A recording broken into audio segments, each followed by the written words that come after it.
Hi guys, welcome back to my YouTube channel. ನಾನು ನಿಮಗೆ ಇವತ್ತು ತೋರಿಸ್ಕೊಡ್ತಾ ಇದ್ದೀನಿ ಮೃದುವಾದ ಒಗ್ಗರಣೆ ಅವಲಕ್ಕಿ ಮಾಡೋದು ಹೇಗೆ ಅಂತ. ಇಲ್ಲಿ ನಾನು ಒಗ್ಗರಣೆ ಅವಲಕ್ಕಿ ಮಾಡ್ಕೊಳ್ಳೋಕ್ಕೆ ಫಸ್ಟು ಒಂದು ಒಲೆ ಮೇಲೆ ನೀರು ಬಿಸಿ ಮಾಡೋಕ್ಕೆ ಇಟ್ಕೊಳ್ತಾ ಇದ್ದೀನಿ. ನಾನು ಈ ರೆಸಿಪಿನ ಮಾಡ್ಕೊಳ್ಳೋಕ್ಕೆ ಗಟ್ಟಿ ಅವಲಕ್ಕಿ ತೊಗೊಂಡಿದ್ದೀನಿ. ಇದನ್ನು ಚೆನ್ನಾಗಿ ಸಾಣಿಸಿ ಗಲೀಜೆಲ್ಲ ತೆಗೆದುಬಿಟ್ಟು ಎತ್ತಿಟ್ಕೊಂಡಿದ್ದೀನಿ. ಒಂದು 500 ಗ್ರಾಮ್ಸ್ ತೊಗೊಂಡಿದ್ದೀನಿ ನಾನು. ಈಗ ನೀರು ಬಿಸಿಯಾಗಿದೆ. ಅದನ್ನು ಅವಲಕ್ಕಿನ ಹಾಕ್ಬಿಟ್ಟು ಚೆನ್ನಾಗಿ ಮಿಕ್ಸ್ ಮಾಡ್ತಾಯಿದ್ದೀನಿ. ಬೇಗ ನೀರನ್ನ ಶೋಧಿಸ್ಕೋಬೇಕು. ಸ್ವಲ್ಪ ತಡ ಆದ್ರೂ ಸ್ವಲ್ಪ ಅದು ಮೆತ್ತಗಾಗ್ಬಿಡುತ್ತೆ, ಚೆನ್ನಾಗಾಗೋದಿಲ್ಲ ತಿಂಡಿ ಆವಾಗ. ಈಗ ಶೋಧಿಸಿ ಇಟ್ಕೊಂಡಿರೋದನ್ನು ಪ್ಲೇಟ್ನ ಮುಚ್ಚಿ ಸೈಡಿಗೆ ಎತ್ತಿಟ್ಕೊತೀನಿ. ಈಗ ಹುಳಿ ಮಾಡಲಿಕ್ಕೆ ಒಂದು ಬಾಣಲಿ ತೊಗೊಂಡು ಒಲೆ ಮೇಲೆ ಇಟ್ಟಿದ್ದೀನಿ. ಬಿಸಿಯಾದ ನಂತರ 3 ಟೇಬಲ್ ಸ್ಪೂನು ಆಯಿಲ್ ಹಾಕ್ತಾಯಿದ್ದೀನಿ, ಕುಕ್ಕಿಂಗ್ ಆಯಿಲು. ಅದು ಬಿಸಿ ಆದಮೇಲೆ ಇಲ್ಲಿ ಒಗ್ಗರಣೆಗೆ ಅಂತ ಹೇಳಿ ನಾನು ಕಡಲೆಬೇಳೆ, ಶೇಂಗಾ, ಕರಿಬೇವು, ಹಸಿಮೆಣಸು, 2 ಮೀಡಿಯಮ್ ಸೈಜು ಈರುಳ್ಳಿ, ಟೊಮೊಟೊ, ಕೊತ್ತಂಬರಿ ಸೊಪ್ಪು, ಟರ್ಮರಿಕ್ ಪೌಡ್ರು, ಸಾಸಿವೆ ತೊಗೊಂಡಿದ್ದೀನಿ. ಈಗ ಎಣ್ಣೆ ಬಿಸಿಯಾಗಿದೆ. ಕಡಲೆಬೇಳೆ ಮತ್ತು ಶೇಂಗಾ, ಸಾಸಿವೆನೂ ಒಟ್ಟಿಗೆ ಹಾಕಿ ಕಲರ್ ಚೇಂಜ್ ಆಗೋವರೆಗೂ ಸ್ವಲ್ಪ ಫ್ರೈ ಮಾಡ್ಕೋಬೇಕು. ಈಗ ನಾನು ಫ್ಲೇಮ್ನ ಕಡಿಮೆ ಇಟ್ಕೊಂಡಿದ್ದೀನಿ. ಹೈ ಫ್ಲೇಮಲ್ಲಿ ಇಟ್ಕೊಂಡ್ಬಿಟ್ರೆ ಅದು ಶೇಂಗಾ, ಕಡಲೆಬೇಳೆ ಎಲ್ಲ ಒತ್ತೋಗ್ಬಿಡುತ್ತೆ ಅಂತ ಹೇಳಿ. ಈಗ ಹೆಚ್ಚಿಟ್ಕೊಂಡಿರೋ ಖಾರಕ್ಕೆ ತಕ್ಕಷ್ಟು ಗ್ರೀನ್ ಚಿಲ್ಲಿನ ಹಾಕೋಣ, ಹಸಿಮೆಣಸನ್ನ. ಹಸಿಮೆಣಸು ಜೊತೆ ಕರಿಬೇವನ್ನೂ ಹಾಕಿ ಮಿಕ್ಸ್ ಮಾಡೋಣ. ಕಲರ್ ಚೇಂಜ್ ಆಗಿದೆ ನೋಡಿ ಗೈಸ್, ಇಷ್ಟಾದರೆ ಸಾಕು.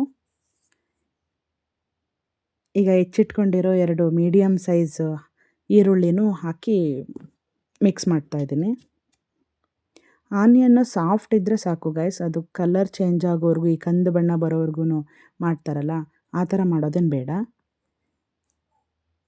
ಮತ್ತು ಜಾಸ್ತಿ ಫ್ರೈ ಆದ್ರೂ ತಿನ್ನೋಕೆ ಚೆನ್ನಾಗಾಗೋದಿಲ್ಲ. ಈ ಅವಲಕ್ಕಿ ಜೊತೆಗೆ ಈ ಸಾಫ್ಟಾಗಿರೋ ಆನಿಯನ್ ಸಿಗ್ತಾಯಿದ್ರೆ ಒಂಥರ ತಿನ್ನುವಾಗ ಚೆನ್ನಾಗಿ ಟೇಸ್ಟ್ ಬರುತ್ತೆ ಅಂತ ಅಂದ್ಕೊಂಡಿದ್ದೀನಿ.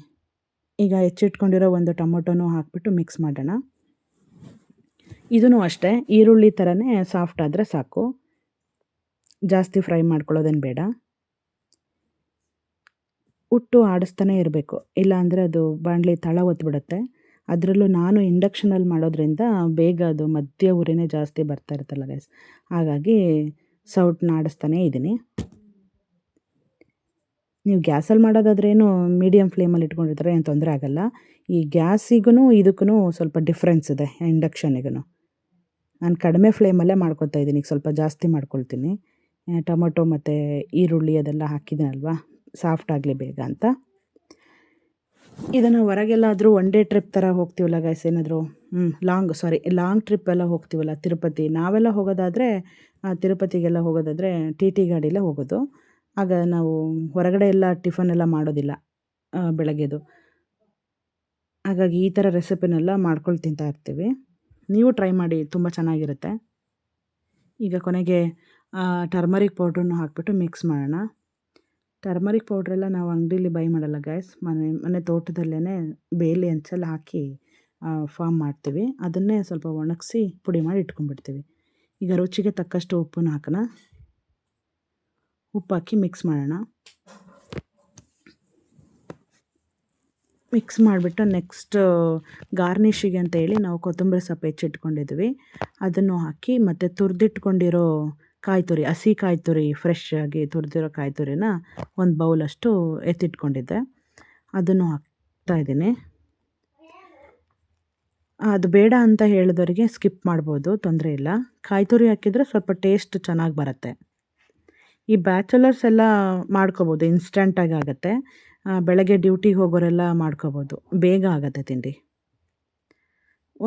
ಒಂದು ವೀಕಲ್ಲಿ 1 ಡೇ ಮಾಡ್ಕೊಂಡು ತಿಂದರೆ ಏನು ಸಮಸ್ಯೆ ಇಲ್ಲ, ಚೆನ್ನಾಗಿರುತ್ತೆ ಟೇಸ್ಟ್ ಕೂಡ. ಈಗ ನಾವು ಆಲ್ರೆಡಿ ದಪ್ಪ ಅವಲಕ್ಕಿನ ಬಿಸಿನೀರಲ್ಲಿ ಹಾಕಿ ಶೋಧಿಸಿ ಎತ್ತಿಟ್ಕೊಂಡಿದ್ದಲ್ಲ ಗೈಸ್, ಅದನ್ನು ಸ್ವಲ್ಪ ಪುಡಿ ಮಾಡ್ಕೊಳ್ಳೋಣ. ಚೆನ್ನಾಗಾಗುತ್ತೆ, ಮಾಡಿ ಒಂದ್ಸರಿ ಟ್ರೈ ಮಾಡಿ ಗೈಸ್. ಹೊಸ್ದಾಗಿ ನಾನು ಈ ರೆಸಿಪಿನೆಲ್ಲ ಯೂಟ್ಯೂಬಲ್ಲೆಲ್ಲ ಅಪ್ಲೋಡ್ ಮಾಡ್ತಾ ಇರೋದು, ಹೇಗೆ ಬಂದಿದೆ ಗೊತ್ತಿಲ್ಲ. ಹೇಗೆ ಬಂದಿದೆ ಅಂತ ಕಮೆಂಟ್ ಮೂಲಕ ನನಗೆ ತಿಳಿಸಿ, ಇಂಪ್ರೂವ್ ಮಾಡ್ಕೊಳ್ತೀನಿ ನಾನು ಗೈಸ್.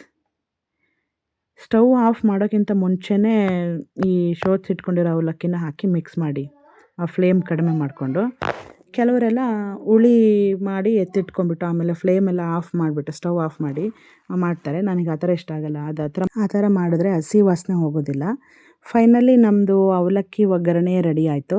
ಹೇಗೆ ಬಂದಿದೆ ಅಂತ ಹೇಳಿ ಕಮೆಂಟ್ ಮೂಲಕ ತಿಳಿಸಿ ಗಾಯ್ಸ್.